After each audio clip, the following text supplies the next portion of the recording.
नमस्कार दोस्तों, आप सभी का स्वागत है हमारे YouTube चैनल मान्या लाल किताब रेमेडीज में। आज मैं आपके साथ बात करने जा रहा हूं कन्या राशि के बारे में और आज का मुख्य टॉपिक होगा ग्रहों के राजा सूर्य देव का राशि परिवर्तन, जो कि 14 मई 2024 को मेष राशि को छोड़कर वृषभ राशि में चले जाएंगे। दोस्तों, ये जो गोचर होगा इसका कन्या राशि के ऊपर कैसा प्रभाव होगा, सूर्य देव आपके किस भाव में जाएंगे और वहां से आपके लिए कैसा समा लेकर आएंगे। इससे पहले मैं आपको ये बता देना चाहता हूं कि दोस्तों, सूर्य देव की वजह से ही सभी ज्योतिष जो हैं, क्योंकि सूर्य का इतना ज़्यादा प्रभाव होता है कि सूर्य की वजह से ही मासिक राशिफल आप हर महीने का जो समय होता है वो चेंज हो जाता है। जैसे जैसे सूर्य हर महीने अपना भाव परिवर्तन करते हैं और सो जिस भी भाव में वो जाते हैं उस भाव से रिलेटेड आपको फल मिलने शुरू हो जाते हैं। जैसा कि दोस्तों कहा गया है कि सूर्य, जिनकी जन्म कुंडली में सूर्य की अवस्था अच्छी होती है, मजबूत होती है, तो उन लोगों को समाज में मान सम्मान मिलता है। उनकी हर जगह पर उनकी छवि जो होती है वो बहुत ही अच्छे इंसान के रूप में होती है। उनका एक अच्छा दबदबा कायम होता है अपने समाज के अंदर। वहीं मैं बात करूं, उनके पिता की हेल्थ अच्छी रहती है, उनके पिता की लंबी आयु होती है और राज दरबार, कहने का भाव सरकार जो होती है, गवर्नमेंट जो है, उस घर से भी आपको विशेष लाभ देखने को मिलता है। कुछ लोगों को तो सरकारी नौकरी मिलती है, उनको कुछ पॉलिटिकल लाइन में आगे चले जाते हैं और उनको बड़ी बड़ी डेजिग्नेशन जो हैं वो सूर्य देव की वजह से ही मिलती हैं। सो जब समाज में मान सम्मान बढ़ेगा तो डेजिग्नेशनें मिलेंगी और रुतबा जब कायम हो जाता है तो वो सूर्य देव ही करवाते हैं। और वहीं कहा गया है, अगर सूर्य कमजोर होता है, मजबूत नहीं होता और किसी नीच भाव में सूर्य देव हो जन्म कुंडली में, तो सूर्य देव दोस्तों वही छवि जो होती है, आपके पास लाखों रुपए हों, करोड़ों रुपए हों, आपके पास अपना घर हो, वाहन हो, जो मर्जी हो, लेकिन आपकी समाज के अंदर आपकी इमेज जो होती है, आपकी छवि जो होती है वो अच्छी नहीं होती। आपकी पीठ पीछे लोग आपकी बहुत ज़्यादा बुराइयां करते हैं। तो कहने का भाव होता है ये इसलिए बता रहा हूँ क्योंकि कुछ लोगों के पास अपना जन्म चार्ट नहीं होता, सो उससे वो अनुमान लगा सकते हैं कि अगर आपकी समाज में अच्छी छवि है, लोग आपको इज्जत देते हैं, आपके सामने भी आपकी पीठ पीछे भी आपका एक अच्छा नाम है, अच्छी छवि है, तो इसका भाव है कि सूर्य आपके मजबूत हैं। और वहीं अगर आपके पास सब कुछ है लेकिन इज्जत नहीं है, कुछ लोगों के लिए बहुत कुछ करते हैं, लेकिन सूर्य देव अगर मजबूत ना हो तो उनको कभी भी लोगों से पॉजिटिव रिस्पॉन्स नहीं मिलता। और सूर्य अगर नीच के हों तो इंसान के ऊपर कलंक, कोई ना कोई कलंक जरूर लगता है, जिसकी वजह से उसकी छवि जो होती है वो खराब होती है।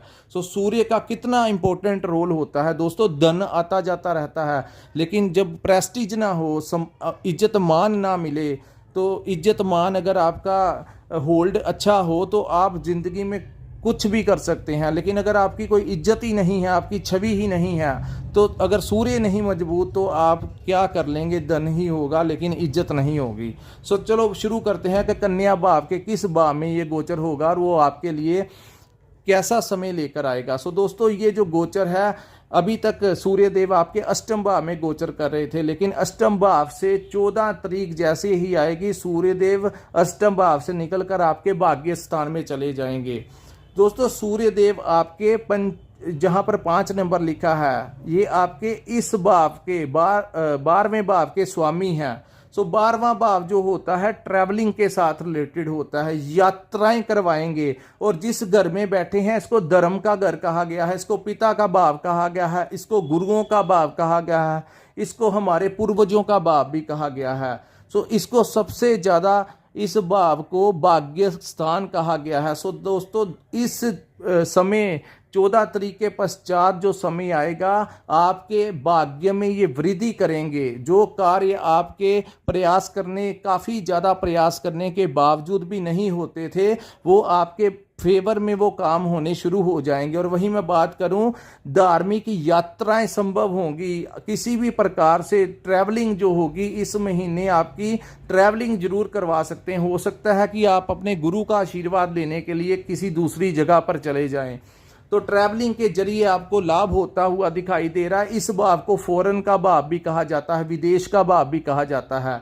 सो इस भाव से रिलेटेड दोस्तों जो लोग विदेश जाना चाहते हैं, ये 14 तारीख के पश्चात वो अप्लाई करेंगे तो आपको वीज़ा मिलने के चांसेस हैं। वहीं जो लोग विदेश में रह रहे हैं और उनकी ज़िंदगी में स्ट्रगल चल रहा था, इस महीने आपके काम बनने शुरू हो जाएंगे। सो विदेश रह रहे लोगों के लिए बहुत अच्छा समय जो है वो 14 तारीख के पश्चात शुरू हो जाएगा। वहीं मैं बात करूं, आपका जो मन होगा वो धार्मिक कार्यों की तरफ आपका मन का झुकाव रहेगा। आपका मन करेगा कि अपने घर में कोई मांगलिक कार्य करवाएं। हो सकता है कि आप इन दिनों आपके पूर्वजों के नाम का या घर में सुख शांति के लिए कोई हवन यज्ञ का आयोजन करवा दें। सो धार्मिक क्रियाओं के प्रति आपका मन का झुकाव होगा और आपका मूड भी बहुत धार्मिक बना रहेगा, क्योंकि सूर्य जो है वो अग्नि तत्व के ग्रह हैं। यहाँ पर एक सावधानी मैं आपको बताता हूँ दोस्तों, प्रैक्टिकली बताता हूँ। अग्नि तत्व का जो ग्रह होता है वो सूर्य देव, सो जब ये उच्च के होते हैं तो स्वाभाविक तौर पर गुस्सा भी आना जो होता है वो उसके आने की संभावनाएं होती हैं। ये पिता का भाव है। सो यहाँ पर बैठे सूर्य देव कभी कभी पिता के साथ किसी बात को लेकर अनबन करवा सकते हैं। सो जो लोग वीडियो देख रहे हैं उन लोगों को ये समझना चाहिए कि पिता जो होते हैं वो सूर्य के ही कारक होते हैं। सो यहाँ पर अगर ऐसा माहौल बनता है तो आपको चुप रहना ही अच्छा रहेगा। अगर आपने अपने पिता के साथ कुछ गलत व्यवहार किया तो वो आपके लिए अच्छा साबित नहीं होगा। सो ये जो समय होगा इसमें आपने बिना बहस किए ये समय जो है वो आपने निकाल लेना है, फिर ठीक हो जाएगा। लेकिन फिलहाल आपने अपने पिता के साथ किसी भी प्रकार के डिस्प्यूट में नहीं पड़ना। यहाँ से एक दृष्टि जो है वो आपके साहस और पराक्रम के भाव में जाएगी। दोस्तों यहाँ पे जो लोग शरीर में एक आलसपन होता है, कई बार कुछ ऐसे महीने आते हैं जब हमारा कार्य करने का दिल नहीं करता। हम कहते हैं कि कार्य कर लेंगे, हर चीज़ को टालते हैं। लेकिन जब सूर्य 9th हाउस में गोचर करते हैं तो उन लोगों का जो पेंडिंग छोड़ने का दिल नहीं करता। हर चीज़ साहस और पराक्रम इतना बढ़ जाता है कि इंसान हर कार्य को आज ही करना पसंद करता है और कल पे टालना पसंद नहीं करता। सो आने वाला जो समय होगा उसमें आपके अंदर एक ऐसी एनर्जी का संचार होगा, एक ऐसी पॉजिटिव एनर्जी का संचार होगा जिससे आप अपने कार्यों के प्रति साहस दिखाएंगे और अपने पराक्रम के साथ उन कार्यों को सिद्ध करेंगे। और इसी भाव को हम अपने भाइयों के भाव से भी देखते हैं। सो आपके भाइयों को भी विशेष लाभ जो होता हुआ दिखाई दे रहा है इस महीने। आपके भाइयों के काम काज में कोई उनको उन्नति मिल सकती है। उनके जो रुके हुए कोई पैसे फंसे हुए थे वो मिल सकते हैं। सो ओवरऑल कन्या राशि के लिए तो ये अच्छा है ही। उनके भाइयों के लिए, उनके परिवार के लिए जो समय होगा वो भी अच्छा होगा। सूर्य की एक दृष्टि जो है वो आपके पंचम भाव के ऊपर पड़ रही है। सो दोस्तों इस भाव को संतान का भाव भी कहा जाता है। संतान से संबंधित कोई खुशखबरी आपको मिल सकती है। उनके करियर को लेकर कोई सेटलमेंट आ सकती है। उनके अगर वो कहीं नौकरी करते हैं तो उनको प्रमोशन मिलेगी। अगर वो स्टूडेंट हैं तो वहाँ पर उनकी पढ़ाई में कुछ अच्छा फ़ायदा होने जा रहा है। खास करके कन्या राशि के जातक भी जो स्टूडेंट्स हैं वो उनके दिमाग में इतना अच्छा पॉजिटिव जो वाइब्रेशंस होंगी, जो पॉजिटिविटी आएगी, उससे आप अपने बड़े एग्जाम्स जो हैं वो क्लियर कर पाएंगे। सूर्य का ऐसा प्रकाश आपके उस भाव के ऊपर पड़ेगा जिसको बुद्धि और विवेक का भाव कहा जाता है, जिसको शिक्षा का भाव कहा जाता है। सो अंधकार के ऊपर जब सूर्य जैसे ग्रह का प्रकाश पड़ता है तो आपका जो एनर्जी लेवल होगा, माइंड सेटअप होगा, आपके बुद्धि और विवेक में एक ऐसा वो होगा, पॉजिटिविटी के साथ आगे बढ़ेगा। मैनेज कैसे करना है परिस्थितियों को, तो सूर्य देव आपके लिए ये सब कुछ लेकर आए हैं। सो ओवरऑल दोस्तों आपके लिए कन्या राशि के जातकों के लिए सूर्य का ये जो गोचर है वो बहुत अति शुभ होने जा रहा है। और वहीं जो लोग इंपोर्ट एक्सपोर्ट का काम करते हैं या जिन लोगों का किसी भी प्रकार के साथ काम है, मल्टीनेशनल कंपनी में जिन लोगों ने इन्वेस्टमेंट किया हुआ है, चाहे शेयर ही लिए हुए हैं, सोशल मीडिया का काम है या किसी भी प्रकार का ऐसा काम जिसका आमदन का स्रोत जो है वो विदेश से है, तो आपको बहुत बड़ा लाभ जो है वो सूर्य देव इस महीने देकर जाएंगे। सो दोस्तों ये था सूर्य का राशि परिवर्तन जो कि 14 मई 2024 से लेकर 13 जून 2024 यानी कि पूरा एक महीना सूर्य का प्रभाव जो होगा दोस्तों, जैसी भी महादशा चल रही हो, अंतरदशा चल रही हो, लेकिन जब सूर्य का प्रभाव बहुत ज़्यादा होता है, सो जब सूर्य आपकी फेवर करने पे आते हैं तो अन्य ग्रह चाहे आपको ट्रबल दे रहे हों जो लंबे समय से बैठे हुए हैं, लेकिन सूर्य के इस गोचर से आपको अत्यंत लाभ मिलेगा। खास करके अब ज़्यादा इसलिए मिलेगा